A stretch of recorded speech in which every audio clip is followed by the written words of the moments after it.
আসসালামু আলাইকুম বন্ধুরা, আজকে যে বিষয়টি নিয়ে আলোচনা করতে চলেছি তা হচ্ছে automatic transfer switch with generator auto start function. Dear friends, আজকের ভিডিওটি একটু দীর্ঘ হতে পারে, তাই ধৈর্য সহকারে ভিডিওটি দেখার অনুরোধ রইল। বন্ধুরা, যারা এখনও চ্যানেলের সাবস্ক্রাইব বাটনটি প্রেস করেননি তারা অবশ্যই সাবস্ক্রাইব বাটনটি প্রেস করে বেল বাটনটি অন করতে ভুলবেন না। আপনারা দেখছেন ট্রিপলি ক্যাম্পাস প্রেজেন্টস এবং সঙ্গে আছি আমি জাহিদ রহমান। চলুন তাহলে কথা না বাড়িয়ে আমরা মূল আলোচনা শুরু করি।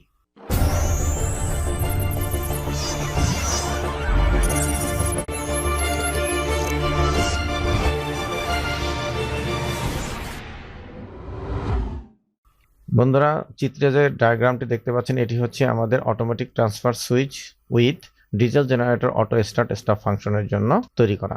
তো প্রথমেই এই সার্কিটের বিভিন্ন কম্পোনেন্টস সম্পর্কে আমরা একটু পরিচিত হব এবং এখানে একটু কথা বলে রাখছি, তা হচ্ছে এই MCCB2 এই সার্কিট ব্রেকার এবং এখানে এই বক্সের মধ্যের অংশটুকু এটি আমাদের ATS প্যানেলের অংশ নয়, এটি এখানে সিমুলেশন করার জন্য ইনক্লুড করতে হয়েছে।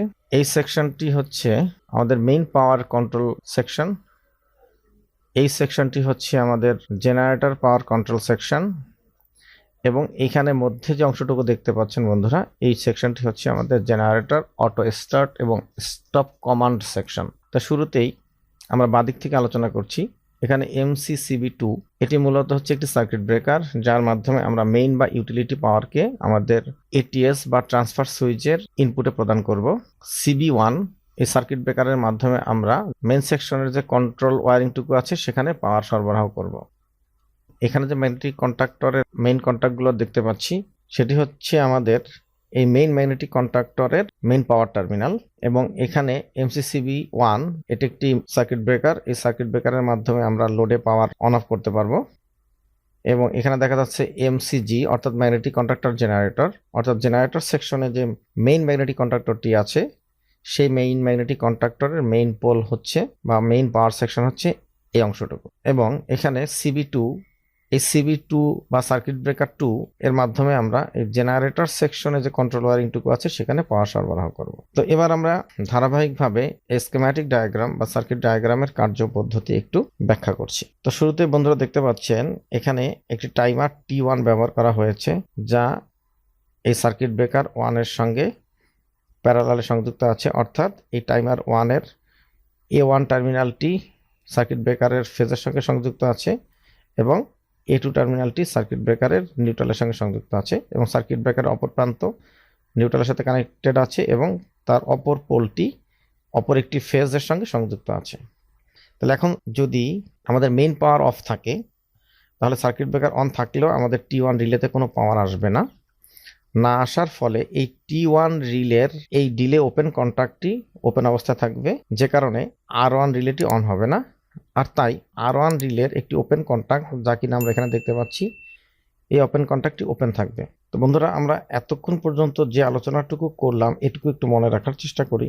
এবার আমরা এই অটো স্টার্ট এবং স্টপ সেকশনের দিকে একটু দৃষ্টিপাত করি। তো তার আগে আরেকটু কথা বলতে হবে, এখানে এই যে সেকশনে যত কিছু আছে অর্থাৎ টাইমার, রিলে, ম্যাগনেটিক কন্ট্রাক্টর সবগুলো হচ্ছে আমাদের সিঙ্গেল ফেজ সাপ্লাই অর্থাৎ 220 ভোল্টেজের এবং এই সেকশনটি হচ্ছে আমাদের DC 24 ভোল্ট।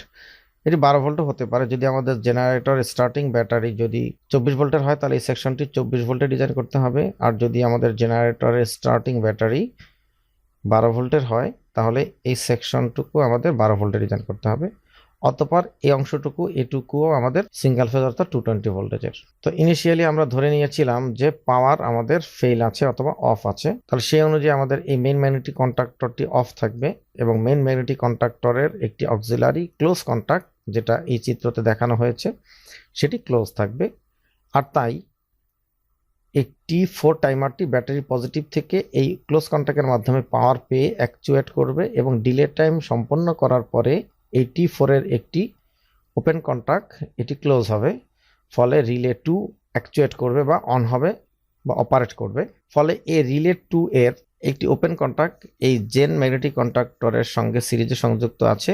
যেহেতু এটি অপারেট করবে বা অ্যাকচুয়েট করবে তাহলে এই ওপেন কন্ট্যাক্টটি ক্লোজ হবে এবং জেনারেটরের পাওয়ার যে কোনো এক ফেজ থেকে এই পথ দিয়ে এসে A2 দিয়ে বের হয়ে নিউট্রালের সাথে সংযুক্ত হবে, ফলে এই ম্যাগনেটিক কন্ট্রাক্টরটি অন হবে। অর্থাৎ এই ম্যাগনেটিক কন্ট্রাক্টরটি অন হওয়া আর এই ইন্ডিকেটরটি জ্বলা মানে আমরা ধরে নিচ্ছি ইঞ্জিন স্টার্ট হয়েছে। আর এই ম্যাগনেটিক কন্ট্রাক্টরটি অফ থাকা এবং এই ইন্ডিকেটরটি অফ থাকার মানে আমরা ধরে নিচ্ছি ইঞ্জিন স্টপ হয়েছে।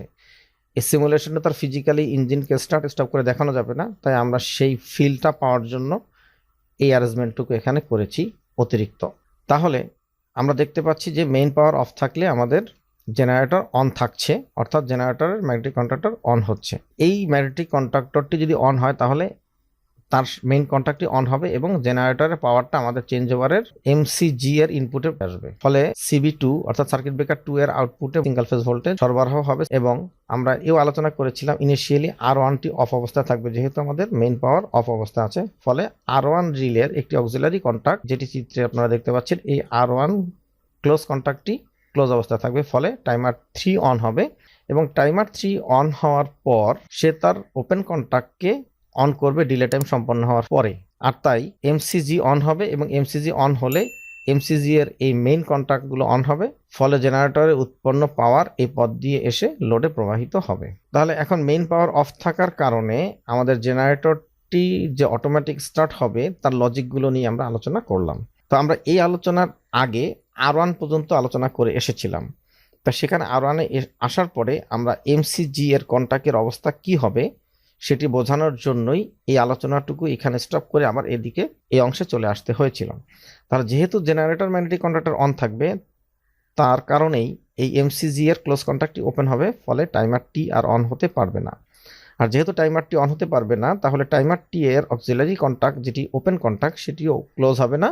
আর তাই মেইন ম্যাগনেটিক কন্ট্যাক্টর অন হবে না। ফলে মেইন ম্যাগনেটিক কন্ট্যাক্টরের যে পাওয়ার কন্ট্যাক্ট আছে সেটিও ক্লোজ হবে না, অর্থাৎ এই সেকশনটি কমপ্লিটলি অফ অবস্থায় থাকবে। তো বন্ধুরা, এই আলোচনা থেকে এখন আমরা যে পজিশনে আছি সেটি হচ্ছে যে এখন জেনারেটরটি অটোমেটিক স্টার্ট হয়েছে এবং জেনারেটরটি চলছে এবং সেই অনুযায়ী জেনারেটর উৎপন্ন পাওয়ার চেঞ্জ ওভারের ম্যাগনেটিক কন্ট্যাক্টরের মাধ্যমে এই পথ দিয়ে এসে সার্কিট ব্রেকার হয়ে আমাদের লোডকে কন্টিনিউ করছে। তো এখন আমরা জানবো যদি পাওয়ার চলে আসে, অর্থাৎ আমরা যদি এই সার্কিট ব্রেকারটিকে অন করি তাহলে কি ঘটবে। লজিক্যালি কন্ট্রোল সার্কিট ব্রেকারগুলো অন অবস্থায় থাকবে।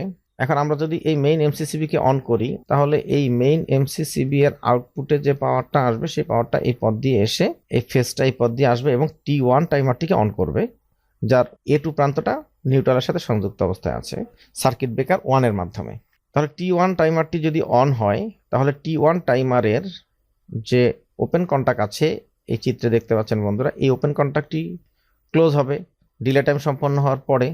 অর্থাৎ এই T1 টাইমারের ডিলে টাইম সম্পন্ন হওয়ার পরে আমাদের R1 রিলেটি অন হবে। আর যখন R1 রিলেটি অন হবে, ফলে এই R1 রিলের অক্সিলারি কন্ট্যাক্ট এই R1 এটি ওপেন হয়ে যাবে। যেহেতু R1 এই ক্লোজ কন্ট্যাক্টটি ওপেন হবে, ফলে আমাদের টাইমার T3 অফ হয়ে যাবে। T3 অফ হওয়ার সঙ্গে সঙ্গে T3 এর এই কন্ট্যাক্টটি ওপেন হয়ে যাবে, যেটি ইতিপূর্বে ক্লোজ অবস্থায় ছিল। ফলে আমাদের এমসিজি অফ হয়ে যাবে। এমসিজি অফ হওয়ার ফলে এই এমসিজি এর মেইন কন্ট্যাক্টগুলো অফ হয়ে যাবে। পাওয়ার আসার পরে, অর্থাৎ চেঞ্জ ওভারে জেনারেটর সাইডে যে ম্যাগনেটিক কন্ট্যাক্টরটি আছে সেটি প্রথমে অফ হবে। তাহলে আমরা দেখতে পাচ্ছি যে এই ফাংশন অনুযায়ী পাওয়ার আসার পরে চেঞ্জ ওভারের জেনারেটর সেকশনের মেইন ম্যাগনেটিক কন্ট্যাক্টরটি অফ হলো। এবার এবং এই R1 রিলে অন হওয়ার সঙ্গে সঙ্গে তার আরও একটি অক্সিলারি কন্ট্যাক্ট যেটি এনো কন্ট্যাক্ট, এই এনো কন্ট্যাক্টটি ক্লোজ হবে। আর এমসিজি অফ হওয়ার কারণে এই এমসিজি এর একটি অক্সিলারি ক্লোজ কন্ট্যাক্ট সেটি ক্লোজ হয়ে যাবে। ফলে টাইমার 2 অন হবে। আর টাইমার 2 অন হওয়ার কারণে টাইমার 2 এর অক্সিলারি ওপেন কন্ট্যাক্টটিও ক্লোজ হবে ডিলে টাইম সম্পন্ন করার পর। ফলে আমাদের এমসিএম এই ম্যাগনেটিক কন্ট্যাক্টরটি অন হবে, অর্থাৎ এই পথে যে পাওয়ারটি এসে এই ম্যাগনেটিক কন্ট্যাক্টরের ইনপুটে স্টে করছিল সেটি তার আউটপুটে প্রবাহিত হবে এবং এই পথ দিয়ে সে পাওয়ারটা লোডে প্রবাহিত হবে। এবং এই ম্যাগনেটিক কন্ট্যাক্টরটি অন হওয়ার বা ক্লোজ হওয়ার পূর্বেই এই এমসিজি ওপেন হয়েছিল, তাই পাওয়ারটা আর এই পথ দিয়ে জেনারেটরের দিকে ফিডব্যাক করবে না। তো এইভাবে যতক্ষণ পর্যন্ত আমাদের মেইন পাওয়ারটা কন্টিনিউ থাকবে ততক্ষণ পর্যন্ত আমাদের আউটপুটের লোডগুলো এই মেইন পাওয়ারের মাধ্যমে চলতে থাকবে। এই অবস্থায় যদি পুনরায় মেইন পাওয়ার ফেল করে তাহলে ঠিক আগের যে ঘটনাটি আমরা আলোচনা করেছিলাম সেই ঘটনাটি ঘটবে, অর্থাৎ জেনারেটর অন হবে। জেনারেটর অন হওয়ার পরে পাওয়ারটা অটোমেটিক ট্রান্সফার সুইচের জেনারেটর সাইটের ম্যাগনেটিক কন্ট্যাক্টরে ইনপুটে আসবে। অতঃপর ATS এর জেনারেটর সাইটের ম্যাগনেটিক কন্ট্যাক্টরটি অন হওয়ার ফলে জেনারেটর উৎপন্ন পাওয়ারটি লোডে সরবরাহ হবে। আর যতক্ষণ পর্যন্ত মেইন পাওয়ার অফ থাকবে জেনারেটর ততক্ষণ পর্যন্ত অন থাকবে এবং লোডে পাওয়ার সরবরাহ করবে। এখানে বন্ধুরা আরেকটি বিষয় একটু অবগত না করলেই নয়। তা হচ্ছে এখানে জেনারেটরকে অটো স্টার্ট স্টপের যে ব্যবস্থাটি রাখা হয়েছে, এটি আমরা আমাদের সিস্টেমে যে ধরনের জেনারেটর ব্যবহার করি সেই জেনারেটরের কন্ট্রোলারে যেভাবে রিমোট স্টার্ট বা অটো স্টার্ট করা হয় সেই ফাংশন অনুযায়ী আমি এটি ডিজাইন করেছি। তো মোস্ট অফ জেনারেটরের ফাংশনটা এমনটাই হয়ে থাকে। তারপর যদি কোনো জেনারেটরে এর ব্যতিক্রম থাকে তাহলে সেই জেনারেটরের রিমোট স্টার্ট ফাংশনটি কেমন সেটি জেনে সেই অনুযায়ী ডিজাইন করতে হবে। সেক্ষেত্রে বন্ধুরা কিন্তু আপনাদের নিজ নিজ বুদ্ধিমত্তাকে কাজে লাগিয়ে করতে হবে, সেটি এই সিস্টেমের সঙ্গে ম্যাচ নাও করতে পারে। তো সেজন্য এই কথাটুকু বলে রাখা আর কি। বন্ধুরা, উক্ত আলোচনায় জেনারেটরকে কিভাবে রিমোটলি স্টার্ট করতে হয় কিংবা কিভাবে অটোমেটিক স্টার্ট করতে হয় সে বিষয় নিয়ে আর আলোচনা করছি না। আপনারা কষ্ট করে এই ভিডিওটি একটু দেখে নেবেন, আমি ডেসক্রিপশনে লিংক দিয়ে রাখবো। আশা করছি জেনারেটরকে বা ইঞ্জিন কন্ট্রোলারকে কিভাবে অটো স্টার্ট করতে হয় সে বিষয় নিয়ে আপনারা এই ভিডিও থেকে ধারণা পাবেন। তো চলুন বন্ধুরা, তাহলে আমরা এবার এই সিস্টেমটাকে একটু সিমুলেশন করে দেখি। তো বন্ধুরা, আমরা এবার সিমুলেশনে যাচ্ছি। সিমুলেশনে যাওয়ার জন্য এই বাটনটিকে অর্থাৎ প্লে বাটনটিকে প্রেস করতে হবে। বন্ধুরা, আমরা এই জেনারেটর কন্ট্রোল সিস্টেমের সার্কিট ব্রেকারটি অন করলাম। এবার ইঞ্জিন স্টার্ট হলো। ইঞ্জিন স্টার্ট হওয়ার পরে এই পাওয়ারটা এখন আমাদের এই এটিএস এর এমসিজি অন হবে। এটিএস এর এমসিজি অন হওয়ার ফলে আমরা এই ব্রেকারটিকে অন করে দিলাম এবং জেনারেটর উৎপন্ন পাওয়ার দ্বারা আমাদের লোডটি চলছে। যেহেতু আমাদের মেইন পাওয়ারটা আমরা আগে বলেছিলাম যে আমরা ধরে নিয়েছি যে মেইন পাওয়ারটা ইনিশিয়ালি অফ অবস্থায় আছে। যতক্ষণ পর্যন্ত আমাদের মেইন পাওয়ার এটিএস এ প্রদান না করব ততক্ষণ পর্যন্ত জেনারেটরের মাধ্যমে আমাদের এই লোড বা এই সিস্টেমটি কন্টিনিউ করতে থাকবে। এখন যদি আমরা এই এমসিসিবি 2 কে অন করে দেই তাহলে প্রথমে যে কাজটি হবে তা হচ্ছে এমসিজি অফ হবে।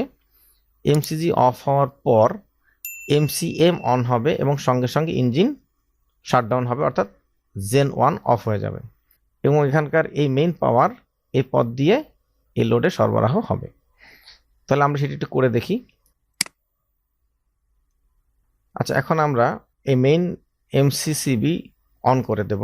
অন করলে কি হয় আমরা একটু দেখি। এটি অন করার ফলে প্রথমত আমাদের এই এমসিজি অফ হবে, তারপরে এমসিএম অন হবে এবং সেই সঙ্গে ইঞ্জিন শাটডাউন হবে। এই যে এমসিজি অফ হয়েছে, কিছুক্ষণ পরে এমসিএম অন হয়েছে এবং ইঞ্জিন শাটডাউন হয়ে গেছে এবং এখন আমাদের লোডে মেইন থেকে পাওয়ার এসে প্রবাহিত হচ্ছে। তা এখন এই অবস্থায় যদি আমরা পুনরায় এমসিসিবি 2 কে অফ করে দেই অর্থাৎ মেইন পাওয়ার অফ করে দেই তাহলে ইঞ্জিন আবার অটো স্টার্ট হবে এবং অটোমেটিক ট্রান্সফার সুইচ জেনারেটর উৎপন্ন পাওয়ারকে লোডে সরবরাহ করবে। আমরা আবারও দেখছি বিষয়টিকে সিমুলেশন করে। এটা অফ করলাম, তাহলে প্রথমে জেনারেটর ম্যাগনেটিক কন্ট্রোলার অফ হলো। এবার ইঞ্জিন স্টার্ট হওয়ার জন্য একটু অপেক্ষা। ইঞ্জিন স্টার্ট হলো এবং এটি ক্লোজ হলো। এবার ইঞ্জিন সাইটের মেইন ম্যাগনেটিক কন্ট্রাক্টর অন হবে এবং লোডে পাওয়ার সরবরাহ হবে। ঠিক আমরা যেভাবে চেয়েছি এবং যেভাবে ডিজাইন করেছি এখানে ঠিক সেম টু সেম ফাংশন হচ্ছে। আমরা এখন আবার যদি মেইন পাওয়ার অন করে দেই পুরো কাজটি অটোমেটিক্যালি সম্পন্ন হবে। প্রথমত এমসিজি অফ হবে, তারপরে এমসিএম অন হবে এবং ইঞ্জিন শাটডাউন হবে। এমসিএম অন হয়েছে, ইঞ্জিন শাটডাউন হয়েছে। তো বন্ধুরা, এই ছিল automatic transfer switch with generator auto start নিয়ে আলোচনা। আশা করছি আলোচনাটি আপনাদের কাছে ভালো লেগেছে এবং আপনাদের জন্য হেল্পফুল হয়েছে। পরবর্তী ভিডিও দেখার আমন্ত্রণ জানিয়ে আজকের আলোচনা এখানেই শেষ করছি। আল্লাহ হাফেজ।